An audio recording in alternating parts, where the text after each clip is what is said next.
चलिए दोस्तों शुरू करते हैं। Conversion from one flip flop to another flip flop को देखते हैं कि यहाँ पे ये कन्वर्जन जो है किस प्रकार से हो रहा है। From one flip flop to another flip flop जो है कैसे कन्वर्ट करेंगे। चलो एक एग्जांपल लेते हैं जिसके अंदर हम जे के फ्लिप फ्लॉप को जो है डी फ्लिप फ्लॉप के अंदर कन्वर्ट करेंगे और उसका क्या प्रोसीजर होगा कन्वर्ट करने का।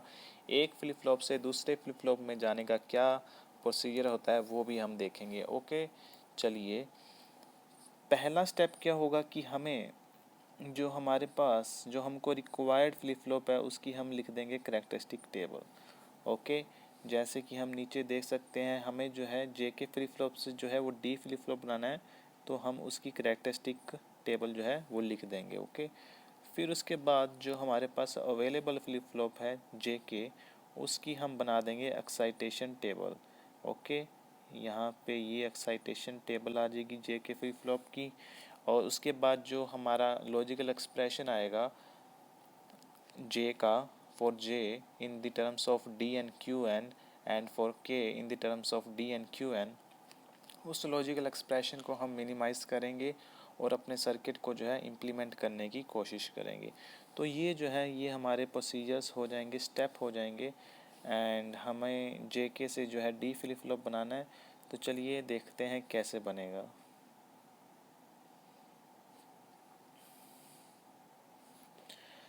तो ये हमारी आ गई कैरेक्टरिस्टिक टेबल एंड ये हो जाएगा excitation table JK flip flop जो हमारे पास अवेलेबल है। और यहाँ से हमने देखा कि हमारे पास दो जो हैं वो डोंट केयर हैं, 1 और 3 पे जो है हमारे पास डोंट केयर है तो वो टर्म आ जाएगी, और 2 पे हमारे पास 1 है तो वो टर्म लिख देंगे, तो ये हमारा जे बन जाएगा। ओके, सिमिलरली जो हमारा के है वो हमारे पास 0 पे डोंट केयर है एंड 2 पे जो है वो डोंट केयर है, और 1 पे जो है वो 1 है हमारे पास के में। तो ये जो है के लिए मिन टर्म्स और डोंट केयर जो है बन जाएंगी। ओके, फिर हम जो है उसका के मैप बनाएंगे डी और क्यू एन को लेके। हम के मैप बनाएंगे, उसके अंदर हम 1 और जो डोंट केयर्स हैं वो हम उस टेबल के अंदर लिख देंगे और एक ये ग्रुपिंग कर देंगे जिससे हमारा J is equal to D आ जाएगा। सिमिलरली हम के लिए जो है के मैप बनाएंगे with the help of D and Q N, और उसके अंदर इसकी ग्रुपिंग कर देंगे एंड ये हमारा जो है एक्सप्रेशन बन जाएगा के लिए। तो J हमारा इक्वल टू डी आ रहा है, तो J हमारा इक्वल टू डी आ रहा है एंड जो K है वो D बार के इक्वल आ रहा है, तो ये हमारा K हो जाएगा यहाँ पे एंड ये हमारा J हो जाएगा। ओके, ये हम कनेक्शंस बना देंगे तो ये हमारा JK से D फ्लिप फ्लॉप जो है वो बन जाएगा। अब देखते हैं एक क्वेश्चन जो है, इसमें हमें क्या करना है कि हमें JK से जो है AB बनाना है एंड जो A है उसकी हमें ए बी फ्लिप फ्लॉप की हमें ट्रुथ टेबल जो है वो यहाँ पे गिवन है क्वेश्चन के अंदर। अब इसको यूज़ करके हमें जो है जे के फ्लिप फ्लॉप से जो है इस ए बी ट्रुथ टेबल को जो है रियलाइज़ करना है फ्लिप फ्लॉप के अंदर, जे के फ्लिप फ्लॉप के अंदर। तो हम क्या करेंगे, हम पहले तो इसकी कैरेक्टरिस्टिक टेबल बना लेंगे। ओके, तो कैरेक्टरिस्टिक टेबल में हम क्या करेंगे, 0 से 7 लिख देंगे जो हमारे पास गिवन है। 0 से 7 आ जाएगा, 0 से लेके 7 तक। एंड उसके बाद जो ये अबव ट्रुथ टेबल है इसके हिसाब से जो है हम, जैसे अगर हमारा 0 होगा ए बी, तो हमारा जो प्रीवियस है वो,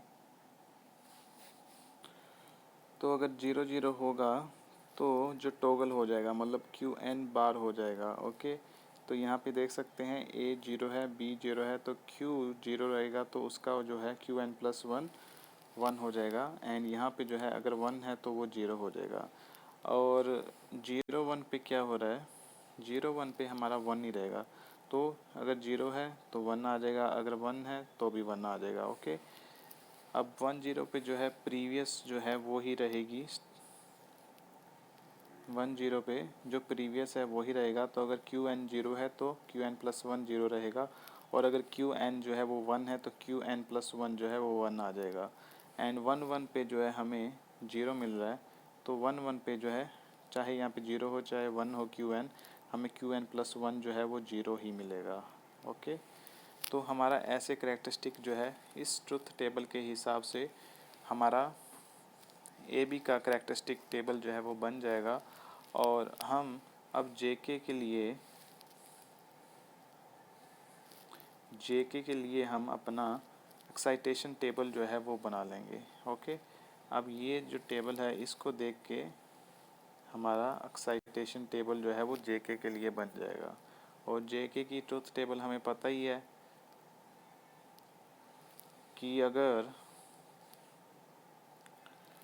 0 से 1 आउटपुट चेंज हो रहा है, इसका मतलब ये हुआ कि जेके जो है वो जा तो 1 0 होगा और जा तो टॉगल वाली स्टेट में होगा, तो 1 डोंट केयर, तो यहाँ पे 1 और डोंट केयर जो है वो आ जाएगा एक्साइटेशन टेबल में। सिमिलरली अगर 1 से 0 जा रहे हैं तो उस केस में जो है डोंट केयर और 1 आ जाएगा। ठीक है, 0 से 1 जा रहे हैं तो अगेन 1 और डोंट केयर आ जाएगा। 1 से 1 जा रहे हैं तो उस वाले केस में जेके की वैल्यू क्या क्या हो सकती है, 1 से 1 जा रहे हैं तो 1 0 हो सकती है और प्रीवियस रिपीट हो सकता है, 0 पे रिपीट होगा, ये मतलब 0 आएगा और ये भी 0 आएगा। इसको बैक करते हैं, ये 1 0 पे और ये 0 और 0 पे, तो ये जो है डोंट केयर और 0 आ जाएगा। ओके, तो जो है ऐसे हमारी एक्साइटेशन टेबल जो है वो बन जाएगी। ठीक है, हम एक्साइटेशन टेबल बना लेंगे। इसके बाद के मैप को यूज़ करके हम जे के लिए जो है लॉजिकल एक्सप्रेशन लिखेंगे in the terms of A B Q N. A और बी क्यू एन की टर्म्स में हम जे का जो है एक्सप्रेशन बनाएंगे, और जे के जो मिन टर्म्स हैं वो हम यहाँ ट्रुथ टेबल से जो है और डोंट केयर्स को लेके जो है वो लिख देंगे जो इसकी मिन टर्म्स आएंगी। ओके, 4 इसमें डोंट केयर हैं और 2 इसके अंदर वंस हैं, तो वहाँ से हमारा के मैप बनेगा और उसके अंदर ग्रुपिंग करेंगे तो हमारा j इज़ इक्वल टू ए बार आ जाएगा।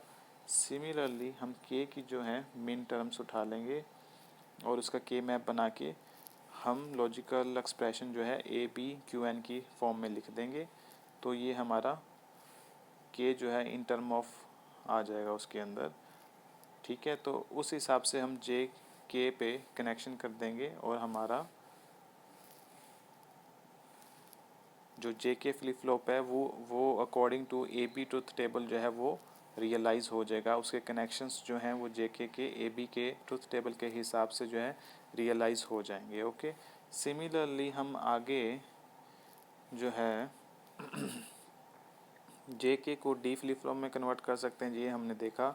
जे के को हम टी फ्लिप फ्लॉप के अंदर भी कन्वर्ट कर सकते हैं, जे के को हम एस आर फ्लिप फ्लॉप के अंदर भी कन्वर्ट कर सकते हैं, एस आर को हम जे के फ्लिप फ्लॉप में कन्वर्ट कर सकते हैं, एस आर को डी में कन्वर्ट कर सकते हैं, एस आर को टी में कर सकते हैं, डी को एस आर में कर सकते हैं, डी को जे के में कर सकते हैं, डी को टी में कर सकते हैं। तो ये सेम प्रोसीजर रहेगा हर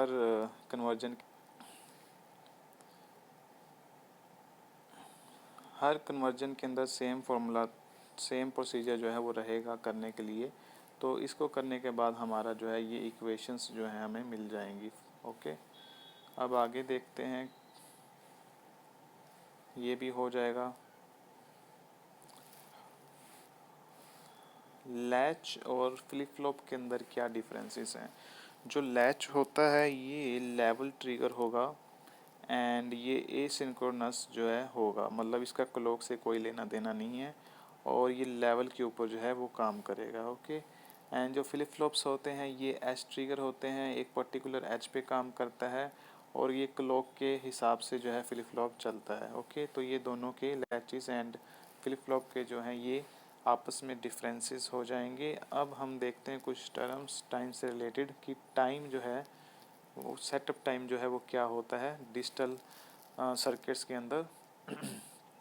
सेटअप टाइम जो होता है वो मिनिमम टाइम जो हमें चाहिए होता है to keep the input at proper level before applying clock. तो मतलब हमें इनपुट को स्टेबल करने के लिए कम से कम जो टाइम चाहिए कि मतलब क्लॉक के आने से पहले हमें मतलब स्टेबली इनपुट अप्लाई करना है इनपुट टर्मिनल पे, तो वो कितना मिनिमम टाइम होना चाहिए कि उस दौरान जो है हमारा इनपुट जो है इनपुट टर्मिनल पे आ जाना चाहिए ताकि वो स्टेबल हो जाए आने के बाद, और जब हमारी क्लॉक आए तो वो उस इनपुट को ऊपर वो action according to the logical expression जो है वो ले सके। तो मतलब सेटअप टाइम जो है एक होगी टर्म जिसके अंदर हमें अपने इनपुट टर्मिनल पे इनपुट डाटा को देना है और उतनी देर के लिए हमें उसे इनपुट टर्मिनल पे डाटा को अप्लाई करके रखना है ताकि जब क्लॉक आए तो वो अच्छे से उस डाटा को ले सके और उसके ऊपर लॉजिकल ऑपरेशंस जो है वो कर सके। सिमिलरली हमारे पास होल्ड टाइम होता है, इसके अंदर ये मिनिमम टाइम है to keep same data after applying clock to store data properly. मतलब क्लॉक अप्लाई करने के बाद हमें कुछ टाइम के लिए जो है अपने डाटा को रखना पड़ेगा वहाँ पे होल्ड करके, और वो जो टाइम होता है वो होल्ड टाइम होता है ताकि हम उस डाटा को प्रॉपरली जो है स्टोर कर सकें और प्रॉपरली स्टोर कर सके इन फर्दर जो ऑपरेशंस होंगे आगे जो सर्किट होगा उसके अंदर जो जहाँ पे वो चाहिए होगा, और जा किसी मेमोरी में उसको स्टोर करने के लिए जा कहीं फर्दर वो सर्किट जो है कनेक्टेड होगा नेटवर्क डिजिटल का उसके अंदर प्रॉपरली उसको देने के लिए। ओके, तो मतलब उस टाइम के लिए हमें अपने आउटपुट डाटा को जो है होल्ड करके रखना पड़ेगा ताकि उसको हम फर्दर जो है आगे जो फर्दर नेटवर्क है उस वहाँ तक उसको अच्छे से पहुँचा सकें, तो उसको हम बोलते हैं होल्ड टाइम। और सेटअप टाइम जो है वो होल्ड, तो ये एक रजिस्टर है, ये दूसरा रजिस्टर है, ये हो जाएगा हमारा R2R लॉजिक हो जाएगा।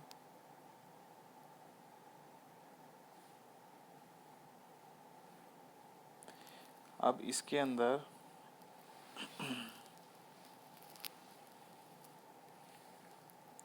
जब हम क्लॉक देंगे तो ये इनपुट यहाँ पे जो है वो आउटपुट में आ जाएगा, एंड इस रजिस्टर के आउटपुट पे जो है वो जैसे ये आगे एक कम्बिनेशनल सर्किट होगा यहाँ पे जिसको कि यहाँ पे दिखाया गया है, ये कम्बिनेशनल सर्किट होगा तो इसके यहाँ पे रजिस्टर का आउटपुट आ जाएगा। अब वो टी कम्बिनेशनल टाइम के बाद जो है सही आउटपुट जो है वो दिखाएगा, इन गेट्स के आउटपुट पे यहाँ पे सही आउटपुट दिखाएगा, क्योंकि इस गेट का भी कुछ डिले होगा, इस गेट का भी कुछ डिले होगा, तो जो भी यहाँ पे इनपुट आएगा इतने टाइम बाद टी कम्बिनेशनल टाइम के बाद सही आउटपुट जो है उसका हमें दिखेगा यहाँ पे। ओके, अब वो सही आउटपुट जो है नेक्स्ट क्लॉक पे जो है इस रजिस्टर के आउटपुट पे आ जाएगा। तो ये हमारा हो जाता है R2R लॉजिक या RTL, register transfer logic. Register से रजिस्टर ट्रांसफ़र होता है लॉजिक, और इसी को हम जो है डिज़ाइन करते हैं अपना VLSI के अंदर, और ये हमारी इसको हम RTL डिज़ाइन भी बोलते हैं कई बार, रजिस्टर ट्रांसफ़र लॉजिक, जो एक रजिस्टर से दूसरे रजिस्टर के बीच में जो कम्बिनेशनल सर्किट लगा होगा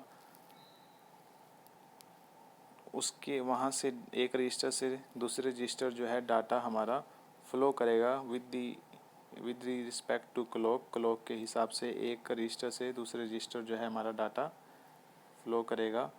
और जो टाइम लगेगा जब इस एक क्लॉक पे जब ये डाटा जो है इस रजिस्टर के आउटपुट पे आएगा तो आगे फर्दर उसको जो टाइम लगेगा वो टाइम को हम बोल देंगे टी कम्बिनेशनल टाइम। तो नेक्स्ट क्लॉक पे जब हम डाटा लेंगे, ये जो डाटा होगा यहाँ पे दिस डाटा जो यहाँ पे करेक्ट आउटपुट आएगा उसको यहाँ पे जब हम लेंगे क्लॉक पे तो वो नेक्स्ट क्लॉक पे लेंगे, और वो जो टाइम पीरियड होना चाहिए वो क्लॉक का फिर इस हिसाब से हम डिफ़ाइन करेंगे कि वो टाइम पीरियड शुड भी जो है greater than propagation delay of flip flop plus setup time. जो फ्लिप फ्लॉप का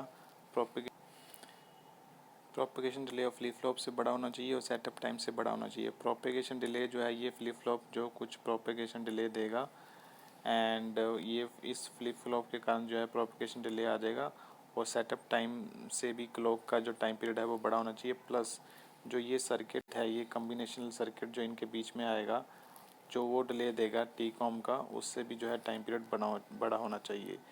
तब जाके जो है हमारी टाइमिंग्स जो हैं वो डाटा के हिसाब से, करेक्ट डाटा के हिसाब से टाइमिंग हमारी बैठेंगी। जिस इनपुट के लिए हम जिस इनपुट को हम अप्लाई करेंगे एक पर्टिकुलर टाइम पे और उसका जो आउटपुट मिलेगा उस सही टाइम पे जो है हम उसका आउटपुट ले सकें। ये तभी पॉसिबल होगा जब हमारी जो टाइम पीरियड ऑफ क्लॉक है इन सारे डिलेस को जो है कंसीडर करेगी और जो टाइम पीरियड होगा क्लॉक का वो इन सब टाइम से ज़्यादा होना चाहिए। तभी हम सही टाइम पे इनपुट डाटा के लिए आउटपुट डाटा जो है वो कलेक्ट कर पाएंगे नेक्स्ट क्लॉक पे। ओके, तो ये टाइम पीरियड जो है क्लॉक का इस हिसाब से होना चाहिए। अगर टाइम पीरियड के हिसाब से हमारा डाटा इनपुट यहाँ पे डाटा जो है वो फ्लिप फ्लॉप के अंदर एंटर कर गया, तो जब ये टाइम पीरियड जो है क्लॉक का वो इन सब से बड़ा होगा तो इस पॉइंट पे जो है हमें आउटपुट जो है, करेक्ट आउटपुट जो है वो हमें इस यहाँ पे जो डाटा इनपुट किया हमने उसके लिए करेक्ट आउटपुट हमें यहाँ पे नेक्स्ट क्लॉक पे जो है मिल जाएगा। ओके, तो ये टाइमिंग को मैच करने के लिए बहुत ज़रूरी है कि जो इनके डिलेज़ हैं फ्लिप फ्लॉप्स के, सेटअप टाइम जो हमें लगेगा और जो कॉम्बिनेशनल सर्किट है दो रजिस्टर के बीच में, उसका जो डिले है उनको कंसीडर करना और उस हिसाब से हमारी जो क्लॉक की टाइम पीरियड है वो डिसाइड होना। और जो हम यहाँ पे डाटा इनपुट देंगे उसके लिए हमें करेक्ट आउटपुट मिले सही टाइम पे नेक्स्ट क्लॉक पे, तो उस हिसाब से हमें क्लॉक पीरियड जो है अपने क्लॉक का जो है डिसाइड करना पड़ेगा। ओके, चलिए आगे मूव